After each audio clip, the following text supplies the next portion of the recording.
Hello, hello, Mavericks. It is Rob Reinhold. It's nice to be back with you after a long Thanksgiving weekend and week. I cannot believe here we are. We are in the 12th month of this year. We're ready to close the books on 2022, another year, and we'll start this whole thing over again in 2023. But we've got one last month to grab as many pips as possible. So let's jump into what happened today. Today was a quiet day in the market. It was definitely a consolidation day. Now, anytime you get a big expanded range candle, which is what we saw yesterday, a huge range, that means a lot of energy was expended. So what you could expect to see is a harami pattern. And that's pretty much what we got today in the markets, was just it hung out, went a little bit up, a little bit down, but really just hung out near the top of that range today. Now, we did get some news out of the US ISM. It was weaker than expected. And remember, right now, good news is bad news, and bad news is good news. So the bad news was that the ISM weakened more than expected. Remember, that's good news. It's more evidence that the Fed is going to back off of interest rates, which means that everything is going to be more bullish. And then last thing I want to talk about briefly, Sam Bankman-Fried, the former CEO of FTX, he was on all the news channels today. He was on CNBC, the Today Show, and boy, his answers were terrible. And it's just proof that they ran that business like a joke, like a dog and pony show. And we're talking about a multi-billion-dollar business that didn't even have any protections in place, no books, no anything. It's what everyone was worried about with crypto. And so crypto was down today. So if we take a look at what the market did, the markets were flat, pretty much did nothing here. Crypto's still weak. The basic materials, gold and oil, both had really good days, and gold has been super strong. Silver has been super strong. They're looking to make runs back up to, at least for gold, 2,000, and maybe for silver up to 24. They're looking much better now. If we take a look at the markets, the equities, what we see here is we see a general rising trend. In the short term, we have an upward wave. I'm not calling this anything other than an upward wave. The bear market is potentially not over. We have no idea. We need way more information than we have. So at this point right here, what we do know is we're getting higher highs and higher lows. We've got a 20-period moving average that's moving higher. We got a 50-period moving average that has stopped moving lower and starting to move higher. Everything looks generally bullish. And we talked about back in the 1st of November that I don't care how bearish you felt, you had to start to become more bullish in equities. So here we are. We've now risen quite a bit off the bottom, but we're running into some overhead resistance. You see this overhead resistance here at 4120 on the S&P. That's going to be tough to get through, and it's also right at the top of our trend line. And so at this point, we've got a lot of resistance. I don't think we're going to get through it anytime soon. Now, that being said, we do have a report out tomorrow, the U.S. jobs report, that it could push us through this level. And if we push through 4120, you can see the next level on the S&P is 4200. If the report has some bad news, we could potentially go back down to the 20-period moving average, but that wouldn't break any sort of uptrend. So we'll see what happens tomorrow. The world index, you can see that it's already broken through its last resistance. So 9250 on the VT, that looks like to be the next stop. We come over here to cryptos. Look, they look better than they did a month ago, but look at those moving averages. The 20 and 50 are flip-flopping on top of each other. That is a clear sign that there is really no clear direction here in cryptos. Whenever there is not a clear direction in cryptos on the daily chart, unless you're like a short-term scalper, we say, look, if you're playing any trending strategies, stay away. This is not the time to be trading trending strategies when 20 and 50 period moving averages are just flip-flopping on each other. When looking at equities, we have to be at a +2. I don't care how you feel about it. I don't care how you feel about the economy, how you feel about the government. I don't care how you feel. The charts are telling you it is a +2 moderately bullish market. Now let's talk about tomorrow, because tomorrow is going to be a big, big deal. We've got the payrolls report. Now remember, good news is bad news is good news. The markets are looking for 200,000 jobs created, 3.7% unemployment. Remember, the Fed says they want to get that unemployment rate up to about 4.3. That's what the Fed told us. If that unemployment rate moves higher, that's going to be very bullish for the markets. The markets want to see this unemployment rate get up to around that 4.2, 4.3. If this unemployment rate drops It is a signal that, okay, that the Fed is going to be more aggressive than we now think. We just gave them the benefit of the doubt that they're going to back off. Chairman Powell said they were thinking about it. If either of these two numbers, the unemployment rate or the jobs numbers, really are stronger than expected, we are likely to see the market give up at least half of what we had as a gain on Wednesday. So again, good news is bad news is good news. We will be meeting live as always as a firm to trade this report together live. Last month, we killed it on this report. Who knows what's going to happen this month, but we're going to be meeting and trying to cash that move.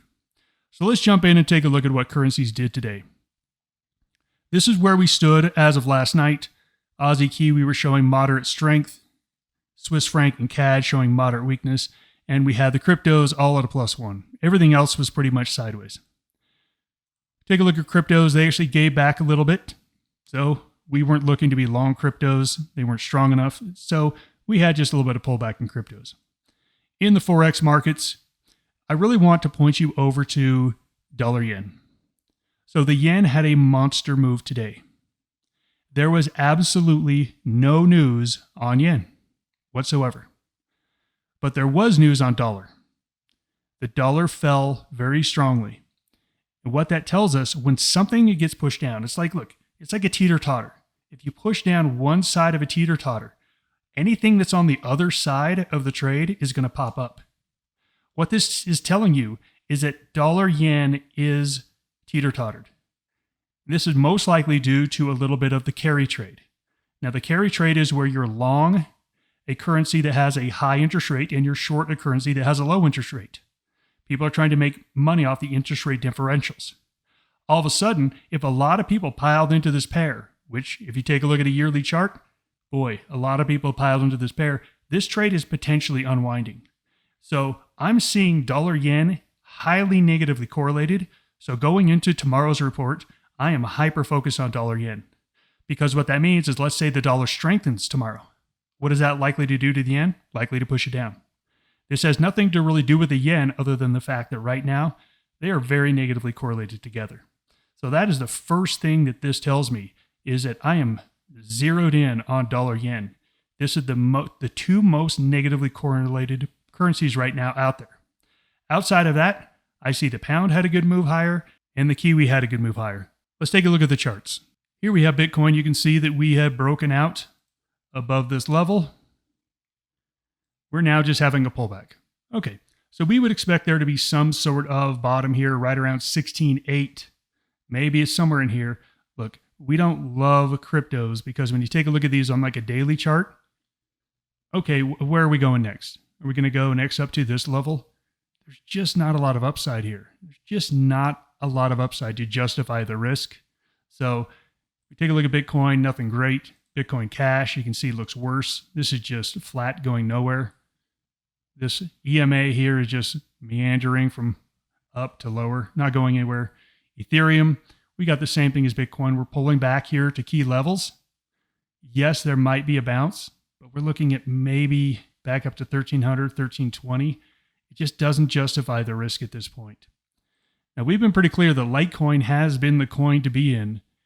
However, you can see that over the past week or two, it has really consolidated. Litecoin had this huge monster run, and it's just consolidating those moves. Until we get a move out of this consolidation, we have to just consider that it is still digesting this big move it had. So for me, cryptos are just not that interesting. We move over here to dollar. Dollar has weakened substantially. We take a look at all these levels. Dollar is starting to break levels. It is clearly in a downward trend. When you take a look at a daily chart, when you take a look at a 12-hour chart, everything is telling you that dollar is in a downtrend. We have no idea how long this downtrend will last, but what we know is it's currently in a downtrend. So what we want to be doing is looking for opportunities off of bear rallies and bases to short. That's all we're doing here on dollar. So I like dollar to the short side. That being said, we are going into a payrolls report. Anything can happen on that payrolls report. I'm going to be flat dollar going into that payrolls report, but I'm absolutely looking to trade dollar off of that. Let's jump over here to some of the European currencies. So Swiss franc is just meandering lower. We had the Swiss franc as one of the weaker currencies. It had a little bounce over the last 12 hours. Okay, this could be a potential good short opportunity here on Swiss franc, but take a look at the steepness here. It's just not moving a ton. Let's see if we can find something that's weaker than Swiss franc. Coming over here to euro, you can see we're flat. We're just flat. Until it moves out of this range, I am totally uninterested in being long or short the euro. Pound is starting to show me that it wants to play. We had a pretty stable move higher. We had a good pullback to some really good support levels. It held those, and we bounced up and we made a new high. Okay, we just spent a lot of energy. There's no question we spent a lot of energy. Let's let it settle in. Let's buy the next breakout higher. We'll take a look at some pound crosses because the pound to me is looking like one of the better currencies to be long. Here we come to the CAD. Now remember, we talked about the Swiss franc was moving slightly lower. And I said, let's look and find something that's going sharply lower. Here we are. So we have both dollar and CAD that are really in downtrends. So again, you take a look at the daily chart, heavy downtrend on the CAD. Take a look at the 12-hour chart. Everything is telling us these are the two currencies that are really falling. We'll take a look at dollar versus CAD to see which one is currently weaker to find out what is the number one currency to sell. Aussie, here we are on a 4-hour chart. You can see we're just going nowhere. Ups and downs. So look, if you're going to be a range-bound trader, okay, it's in the middle of the range. I don't really love that in the middle of the range.